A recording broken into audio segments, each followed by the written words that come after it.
Yes! On the first day that Destiny 2's 11th season went live, Bungie spoke on something known as the Destiny Content Vault, or DCV for short. And for what it sounds like, Bungie's main goal over an unknown period of time is to basically merge Destiny 1 and Destiny 2 into a single game by enabling us to play content from Destiny 1 in Destiny 2. Now, a lot of people may say that this is lazy and reusing assets is a bad business practice and we should be getting new content instead of recycled content. And despite the fact that I, in the most literal sense, agree with that, there's a few things that you got to understand. For one, it's been stated that there will be a point in time where Destiny as a game will no longer have a number so that fans can realize that Destiny is on one entire entity as opposed to being a sequel and a predecessor. And one of the biggest gripes when D2 came out is that all of our content, gear, and hard work that we put in over 3 years was effectively wasted time and effort, and it doesn't look like Bungie plans on doing a massive reset again, at least not one similar to when we went from D1 to D2. Secondly, even though D1 didn't have anywhere near the amount of content over 3 years as Destiny 2 and year 3, there was still some amazing content in Destiny 1, and one of the most popular and beloved things about Destiny 1 was its first raid, which was known as the Vault of Glass.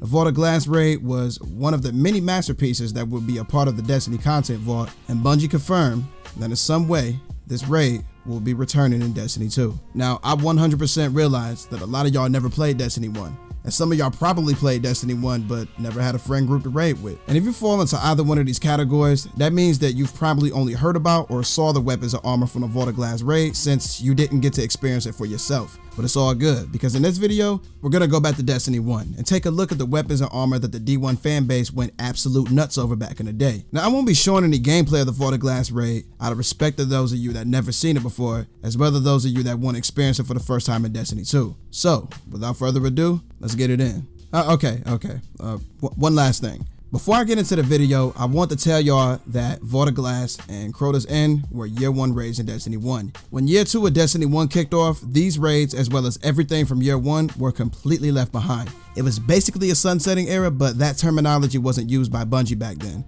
But a few months before Destiny 2 came out, there was a live event known as the Age of Triumph that brought forward all the year 1 raids into year 2. Now, the reason why I'm saying this is because in all 4 of Destiny 1's raids, their respective primary weapons were each given an exotic version of themselves with an elemental burn. Seriously, they were the exact same weapons. Now, you may be wondering and asking or thinking why Bungie would do such a thing. So I'll go ahead and explain. You know what? I spoke on this in a previous video, so I'm gonna be lazy because I don't feel like paraphrasing. So give me 1 second. You see, back in Destiny 1, weapons were classified as primary, special, and heavy. Sounds the same as Destiny 2, right? Well, there's a few discernible differences with Destiny 1's weapon system. In Destiny 1, hand cannons, scout rifles, auto rifles, and pulse rifles all belong to the primary slot. Fusion rifles, shotguns, sidearms, and sniper rifles all belong to the special slot, and machine guns, rocket launchers, and swords were all in the heavy slot. But in Destiny 2, the weapon system consists of kinetic, energy, and heavy weapons, meaning that weapons that take primary ammo or special ammo can exist in the kinetic or the energy slot, whereas they will be confined to one or the other in Destiny 1. And outside of the No Land Beyond and Universal Remote, there were no kinetic shotguns and sniper rifles in Destiny 1, whereas we have a bunch of these in Destiny 2. And back in year 1 of Destiny 1, we had access to a handful of primary weapons that dealt elemental damage. The Vault of Glass Ray exotic Vex Mythoclast fusion rifle being one of many. Now, if you're a Destiny 2 player who never played D1, you're probably confused trying to make sense of all this, so I'll go ahead and explain. Like I said before, all weapons classified as primary belong to the primary slot, which means that this slot was home to primaries that dealt kinetic damage and elemental damage. Of course, this became an issue because kinetic damage primary weapons in D1 year 1 were vastly underutilized in the PvE endgame compared to that of their elemental damage brethren. And the obvious reasoning was because elemental damage weapons did a significantly better job dealing with elemental shields like they were designed to.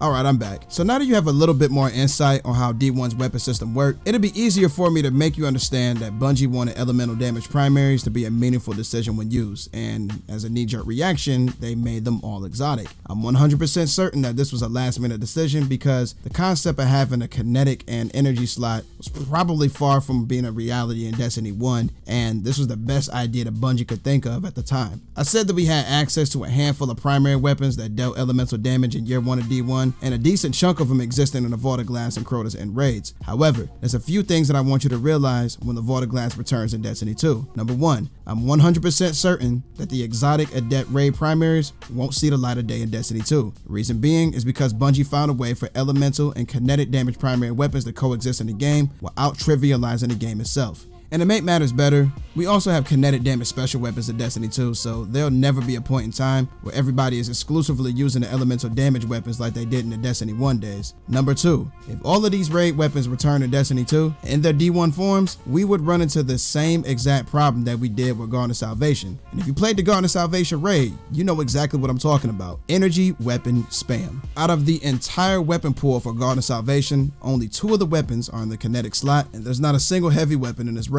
So, if you're looking for some quick infusion fodder or diverse pinnacle gear, Garden of Salvation is not where it's at. For the Destiny 2 version of Vault of Glass, Bungie would absolutely have to throw some of these weapons into the kinetic slot. And last but not least, number 3 is that in all of Destiny 1's raids, every weapon was a static roll, and there was never any randomly rolled versions of any of these weapons. In Destiny 2, this can easily be mitigated by giving all of the Vault of Glass weapons random rolls and making their D1 versions their curated roll version. Simple fix. Also, since weapons weren't really organized into different archetypes in D1 like they are in D2, I'll refer to what archetypes these weapons would be in if they were in Destiny 2. But without further ado, let's get it in. For real this time. Atheon's Epilogue. 900 RPM void damage auto rifle. This weapon belonged to an archetype referred to as the bullet holes auto rifles, referencing their insanely high rate of fire. In Destiny 2, the highest rate of fire auto rifles are the rapid fire frames, which fire 720 rounds per minute, and only submachine guns are capable of firing 900 rounds per minute, so it's pretty obvious that this weapon will be converted to a 720 RPM auto rifle in Destiny 2, since 900 RPM auto rifles don't exist in Destiny 2. Back in D1 Year 1, this archetype wasn't very popular and didn't receive a lot of love until Year 2,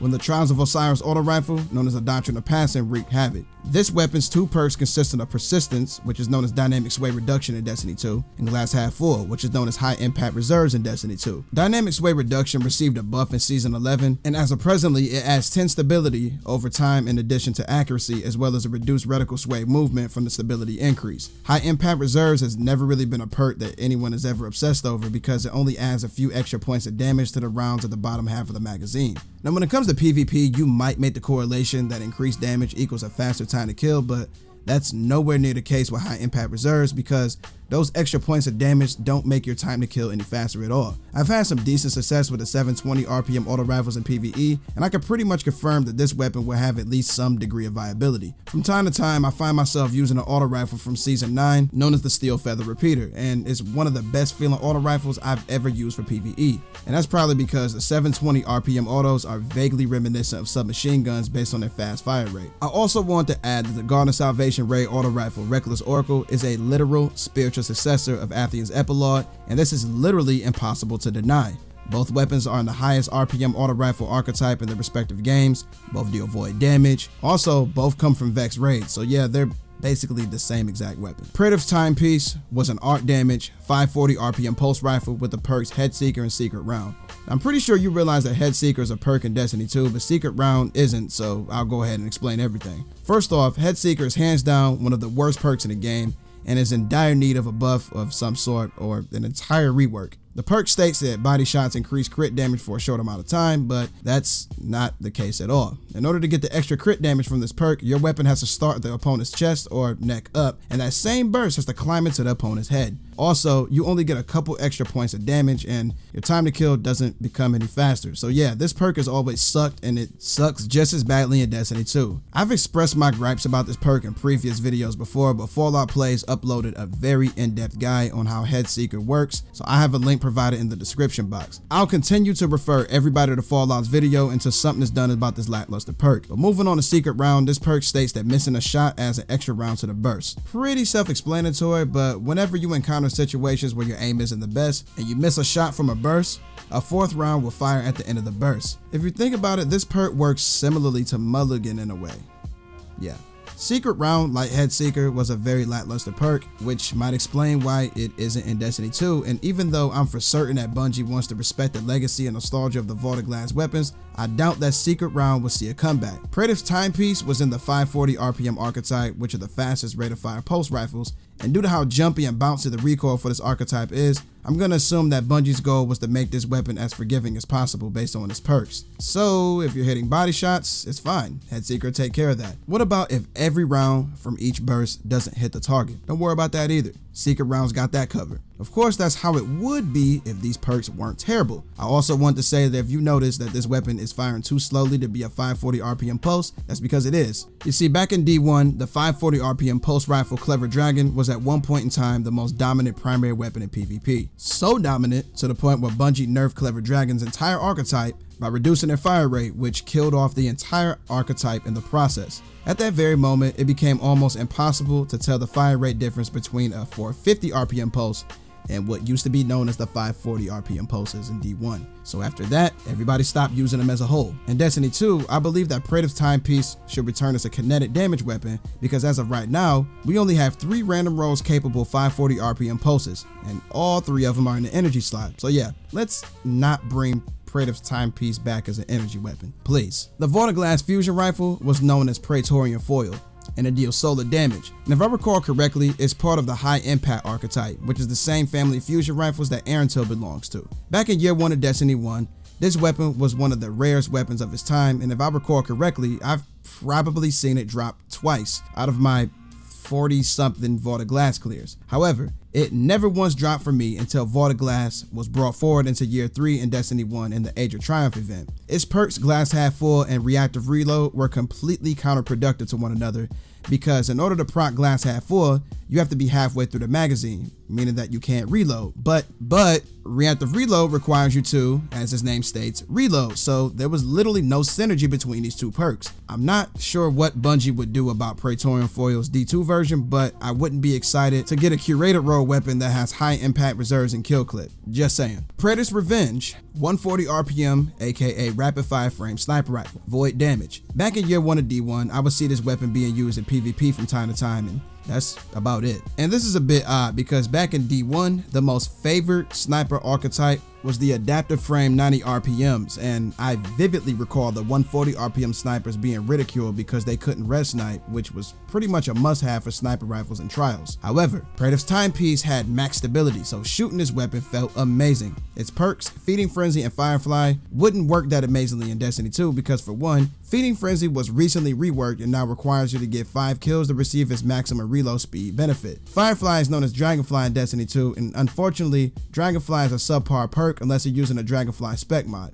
All in all, this isn't a role that anybody would call ideal for a sniper rifle, and I would strongly advocate for the D2 version of this weapon to be in the kinetic slot. If I recall correctly, the Supremacy from the Last Wish raid is the only rapid fire frame sniper rifle in the kinetic slot capable of random rolls, and it's definitely deserving of some company in the kinetic slot. The Vortiglass rocket launcher is known as Hezen Vengeance. This weapon deals solar damage, and if I recall correctly, it was a part of the highest blast radius archetype in D1. Archetypes in D1 weren't nearly as organized or easy to figure out because there were no intrinsic perks such as aggressive frame and high impact, so we only had stats such as blast radius, rate of fire, and impact to go by. But anyways, in Destiny 2, Hezen Vengeance would more than likely be a high impact rocket launcher. In D1, its perks consisted of Tripod and Merv Mini. Tripod was a perk that gave rocket launchers a 3rd rocket in the magazine, and Merv Mini is what Cluster Bombs was known as before other rocket launchers were able to roll this perk. Yeah, at one point in time, Hezen Vengeance was the only weapon in the game that had cluster bomb rockets. But in the Dark Below DLC, cluster bombs became a perk that all rocket launchers could roll, but Hezen Vengeance kept a unique naming despite the perks being exactly the same. In Destiny 2, Hezen Vengeance would be able to keep its cluster bombs, but there's a huge issue with the Tripod perk. First off, all legendary rocket launchers in Destiny 2 have 1 rocket in the magazine, and this is pretty inexcusable seeing that we're on our way into year 4. This was one of the many shortcomings from year 1 of Destiny 2 that was never addressed, and I'm convinced that Bungie forgot that rocket launchers even exist in the game. I mean, it's not a big surprise when you realize that they're one of the least used heavy weapons in Destiny 2. But what I think is really odd is that when Truth returned in Destiny 2, it did so with 3 rockets in its magazine. And if you played Destiny 1, you will remember that Truth was nerfed in year 3 of Destiny 1, and his magazine size was reduced to 1 as a resultant. I'm not going to get into how annoying Truth is in Gambit, so I'll save that for another video. But anyways, Bungie will have to reintroduce the Tripod perk in Destiny 2, and hopefully rocket launchers will receive a much needed buff around the time this happens. If it does end up happening, that is. Corrective Measure is the Vortiglass machine gun and it deals void damage. This weapon is a part of the 900 RPM archetype, so if you like weapons such as 21% Delirium, Corrective Measure is definitely a weapon you would enjoy. Its two perks are Persistence and Surplus. Persistence is known as Dynamic Sway Reduction in Destiny 2, as stated previously. And even though Surplus doesn't exist as a perk in Destiny 2, the ammo scavenger mods are the closest that we have to Surplus in Destiny 2. If I recall correctly, Surplus would double the amount of ammo you pick up from an ammo brick. So it's more than evident that Bungie would have to give this weapon an entirely new perk for its Destiny 2 version. Found Verdict is an arc damage, 14 rate of fire, 61 impact shotgun with the perks consisting of Fully Auto and Final Round. You should already know what Fully Auto is, but Final Round was a perk that granted, if I'm not mistaken, 33% extra damage to the last round in a weapon's magazine. Final Round doesn't exist in Destiny 2, and it's actually shocking how many of these perks will either have to be replaced on the Destiny 2 version of these weapons, or who knows, maybe Bungie could reintroduce a few of them that make sense to bring back. However, I wouldn't ever get my hopes up for Final Round returning because it caused a lot of problems in Destiny 1. If you were around back then, you remember the nightmarish House of Wolves meta of Final Round Ephrodite Spear and Thorn. Ephrodite Spear was an Iron Banner sniper rifle in the same archetype as Destiny 2's Revoker, and back then, people would empty their magazine until they got to the last round of the mag and one-shot body shot people. To make matters worse, Thorn also had the Final Round perk, and it was incredibly powerful back then until it was inevitably nerfed. So yeah, I don't see Final Round making a return in Destiny 2, and if it did, it definitely wouldn't be overpowered, I hope. When I introduced this weapon, I mentioned its impact and rate of fire because back in Destiny 1, there were what seemed like millions of different shotgun archetypes. I mean, look at this list right here. Some of these weapons even belong to their own archetype, and unfortunately, Found Verdict's archetype doesn't have an equivalent in Destiny 2. So I assume that Bungie would throw it into the aggressive frame family of shotguns since it only has 7 less impact than the highest impact archetype of shotguns in Destiny 1. I have fond memories of this weapon in Destiny 1. One of them being the time when I got my first Reign of Terror with Praedyth's Timepiece as my primary weapon. Reign of Terror is a PvP medal that doesn't exist in Destiny 2, but back in D1, you would get one after going on a 15 kill streak without dying. Vision of Confluence is a solo damage, 180 RPM scout rifle, and I'm gonna go ahead and assume that you lost interest the second that I said scout rifle, but hear me out. Back in Destiny 1, scout rifles were the undisputed best primary weapons to use in PvE. They hit harder, they felt better, they just felt so rewarding to use, and they weren't too shabby in PvP either. I recall all archetypes of scout rifles having some degree of viability in PvP in D1, and even though I never cared for scouts in PvP in both games, I'll be 100% honest when I say that these scouts performed just fine in D1's PvP. Vision of Confluence was one of those weapons that performed well no matter when or where you used it. It had the perks Full Auto and Zen Moment, and if you used Perfect Balance over the other 2 middle column perks, this weapon's stability was basically maxed out and it felt amazingly to shoot. Next to Fatebringer, that I'll talk about next, I remember the Vision of Confluence being one of the more popular primary weapons from the Vault of Glass raid. Now let's be real, scout rifles have been pretty lackluster in Destiny 2 in PvP and PvE, even though we've had some outliers in the form of Patron of Lost Causes and No Feelings. There's not a huge part of the fan base that loves scout rifles, and even though we've had plenty of members in the Destiny community that do, that level of affinity isn't anywhere as big as what it was in D1. Full Auto isn't a perk I would ever go for on a 180 RPM scout, but Zen Moment is one of those perks that works great on basically every weapon in the game. Vision of Confluence is another one of those weapons from this raid that probably wouldn't receive that much love based off the fact that it's a scout rifle alone. And that's a really sad reality. Hopefully sometime in the future, Bungie can make scout rifles great in D2 like they were in D1, because every weapon type and weapon archetype deserves to have some viability.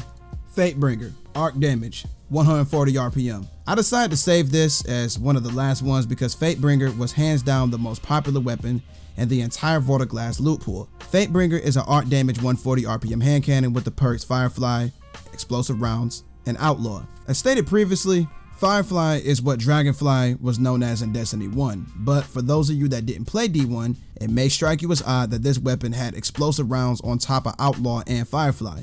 So allow me to explain. In Destiny 1, perks such as Quick Draw, Snapshot, and Explosive Rounds weren't trait perks like they are in D2. So instead, These perks were located in the middle column, which is where the magazine options would be in Destiny 2. The perk layout in Destiny 1 for weapons was entirely different than that of D2 because at D1, the weapon skill trees had a 3-1-3-1 layout from the left to the right. You would have an option of 3 barrel perks or sights, then the first trait perk. The middle column would have 3 options, and some of them could be snapshot and explosive rounds, and the final perk node was the second trait perk. However, in year 3 of D1, Trials of Osiris and Iron Banner weapons adopted a 3-2-2-2 tree for weapons. If you have the Duke Mark MK44 hand cannon in Destiny 2, that weapon skill tree is designed exactly like a D1 weapon because the Duke is a remake of one of the weapons used in the earliest gameplay footages of Destiny 1. But back to it. Fatebringer was the most amazingly performant hand cannon for PvE due to how effortlessly it cleared adds, and it was in the 140 RPM archetype, which was the best performing archetype in D1. Now, in Destiny 2, Fatebringer would unfortunately run into some issues and would probably not be anywhere near as powerful as what it was in D1. For one, it's no secret that 140 RPM hand cannons are not in the best state right now because they don't do that much more damage than the 150 RPM hand cannons in both PvP and PvE, so it's rare that you will ever see anybody using a 140 RPM hand cannon at this day and age in Destiny 2. Secondly, Outlaw was just nerfed slightly, and even though it's still a great perk, it still sucks to know that it isn't as effective as it once was. Thirdly, Dragonfly isn't anywhere near as great as Firefly was in Destiny 1. This perk has always had a bad reputation, and despite the fact that it's been buffed in the past, I don't hear anybody going crazy over it. And the majority of the reason why is because both kinetic and elemental damage weapons in Destiny 1 could roll Firefly, but in D2 only energy weapons can roll Dragonfly, which gives Dragonfly a lot less of a frequent appearance than what Firefly had. It doesn't help that Dragonfly's true potential isn't unlocked unless your weapon has a Dragonfly spec mod equipped, because in my opinion, Dragonfly pales in comparison to Firefly until you get your hands on this mod. And finally, the Destiny 2 version of Fatebringer wouldn't have explosive rounds because, as I said before, explosive rounds was a trait perk in Destiny 2. Unless Bungie found some way to give Fatebringer a unique perk that has the same attributes of explosive rounds and Firefly at the same time, or something along those lines, the D2 Fatebringer would simply have Outlaw and Dragonfly. And finally, I'm not even about to lie, this is the moment I've been waiting for. The Vortiglass Raid exotic is the famous Vex Mythoclast. And even if you never played Destiny 1, I know for a fact that you heard about this weapon somewhere. Vex Mythoclast was classified as a solar damage fusion rifle, but it fired fully auto, so it was basically an auto rifle. Not only was Vex Mythoclast the entire Destiny's franchise's first raid exotic, it was also one of, if not the most powerful one. I could talk about this weapon all day, since it's my all-time favorite exotic weapon in both games, but it would be a better idea if you checked out my video titled, Could Vex Mythoclast Return? I have a video link provided in the description box. Alright everybody, that does it for this one. I never thought that Bungie would ever implement something like the Destiny Content Vault and give us a chance to experience content from Destiny 1 again. And this means a lot to me because Vortiglass is my all-time favorite raid. I'll definitely be looking forward to using these weapons again. But yeah, if you made it to the end of this video and you enjoyed what you watch, do me a favor and thumb rush to that like button until it turns blue. If you're new to my neck of the woods, go ahead and subscribe to the channel and click that bell icon so you don't ever miss a video of the most elite gaming content. But with that being stated, 1LHD is over and out. Y'all take it easy.